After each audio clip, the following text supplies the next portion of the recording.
प्यारे दोस्तों नमस्ते। आइए हम सुनते हैं नाग पंचमी पर नाग देवता की पौराणिक कथा। प्राचीन काल में एक सेठ जी थे जिनके 7 पुत्र थे। सातों की शादी हो चुकी थी। सबसे छोटे पुत्र की बहू सुमन बहुत ही दयालु स्वभाव की थी, परंतु उसे इसी बात का दुख था कि उसके कोई भाई नहीं था। एक दिन सेठ जी की सबसे बड़ी बहू ने अपनी देवरानियों से कहा, घर लीपने के लिए पीली मिट्टी लानी है, तुम सब मेरे साथ चलो। सभी बहुएं टोकरी और खुरपी लेकर मिट्टी खोदने जंगल में चली जाती हैं।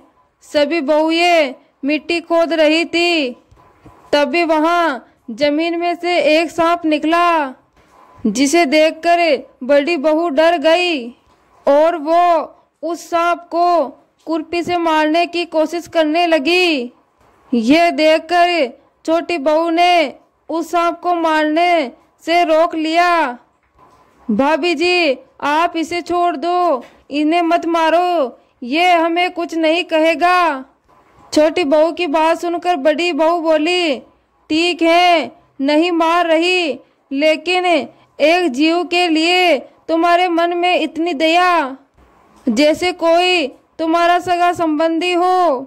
छोटी बहू की बात सुनकर बड़ी बहू ने सांप को नहीं मारा और वो नाग एक ओर जाकर बैठ गया। तब छोटी बहू सांप के पास गई और बोली कि हम अभी लौटकर आती हैं, तुम यहाँ से कहीं मत जाना। ये कहकर छोटी बहू सबके साथ मिट्टी लेकर घर चली गई और वहाँ काम काज में फंसकर नाग से किया वादा भूल गई। जब अगले दिन छोटी बहू को वो नाग की बात याद आई तो वो हाथ में दूध का कटोरा लेकर तुरंत उस नाग के पास पहुंची। छोटी बहू ने देखा कि वो नाग उसी स्थान पर बैठा है। वो उस नाग से बोली, नाग भैया नमस्कार। नाग बोला, तू मुझे भैया कह चुकी है, इसलिए मैं तुझे माफ कर देता हूँ, नहीं तो झूठा वादा करने के कारण मैं तुझे डस लेता। उतने में छोटी बहू बोली, भैया मुझसे भूल हो गई, मैं आपसे क्षमा मांगती हूँ। ये बात सुनकर नाग बोला, अच्छा, तू आज से मेरी बहन हुई और मैं तेरा भाई हुआ। तुझे जो मांगना है तू मेरे से मांग ले। छोटी बहू बोली, भैया मेरे कोई भाई नहीं है, मुझे आपके रूप में एक भाई मिल गया, अब मुझे और कुछ नहीं चाहिए। ये बात सुनकर नाग बोला, ठीक है बहन, मैं भाई का फर्ज जरूर निभाऊंगा। इतना कहकर वो नाग वहां से चला गया।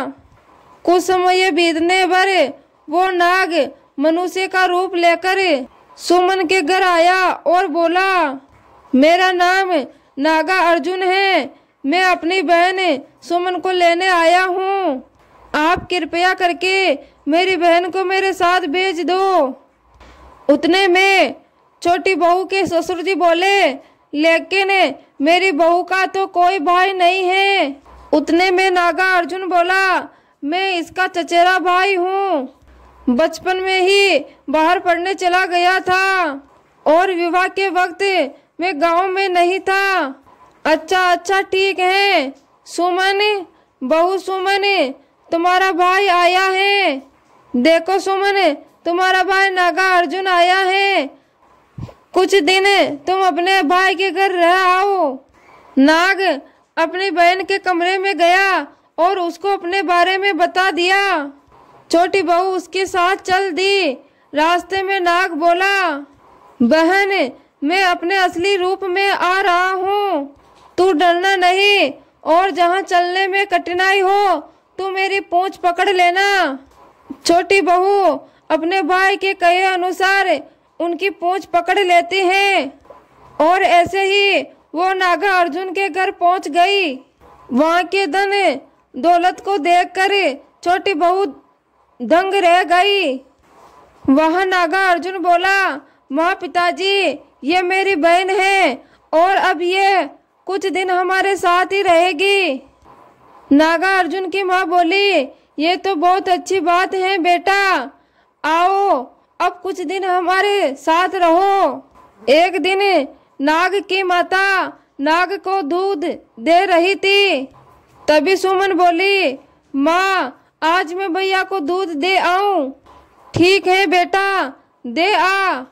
सुमन ने गलती से नाग को गर्म दूध पिला दिया, जिससे उसका मुंह जल गया। उतने में नागार्जुन की माँ गुस्से में बोली, सुमन तूने ये क्या किया? तू जानती भी है ना तेरा भाई गर्म दूध नहीं पीता। देखो अब गर्म दूध पीने से बेचारे का मुंह जल गया। सुमन बोली, मुझसे बहुत बड़ी भारी भूल हो गई माँ।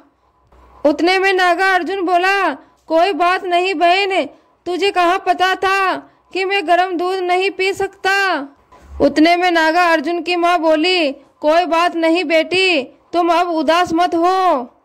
ऐसे ही कुछ दिन मायके में रहने के बाद नागार्जुन के माता पिता उसे बहुत सारी धन दौलत देकर उसको उसके घर पहुंचा दिया। इतना सारा धन देखकर बड़ी बहू ने ईर्ष्या से कहा, सुमन तेरा भाई तो बड़ा धनवान है, तुझे तो उससे और भी धन लाना चाहिए था। नाग ने ये बात सुन ली और उसने सारी वस्तुएं सोने की लाकर दे दी। फिर बड़ी बहू ईर्ष्या से बोली, अब इन सोने की वस्तुओं को झाड़ने के लिए झाड़ू भी सोने का होना चाहिए। ये बात भी नागार्जुन सुन लिया और उसने झाड़ू भी सोने की लाकर दे दी।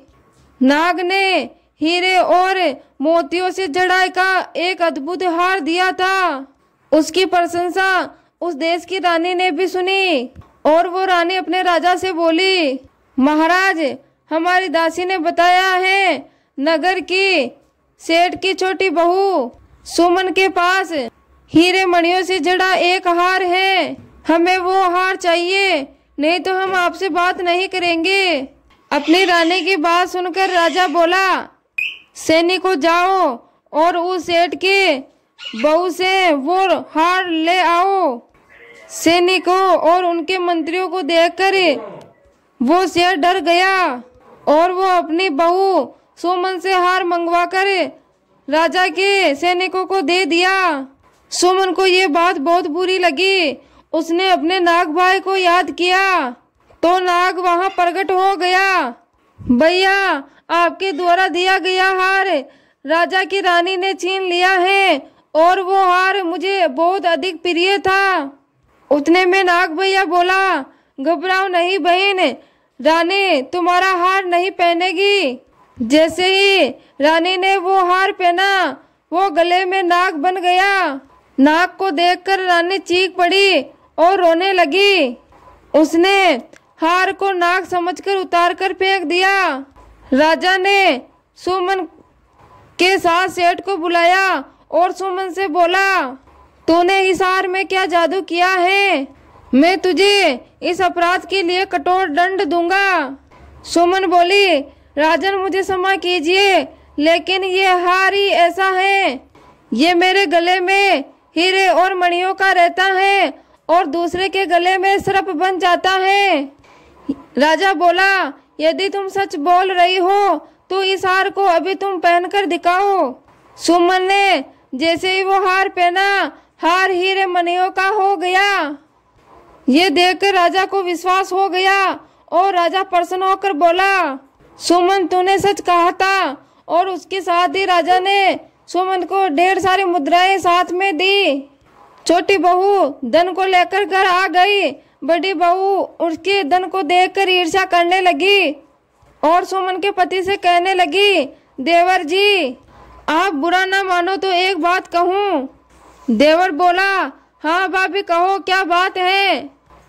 देवरानी के कोई भाई नहीं था, अचानक अब भाई कहाँ से पैदा हो गया और उसने अपनी प्यारी बहन को इतना धन दौलत देकर विदा किया।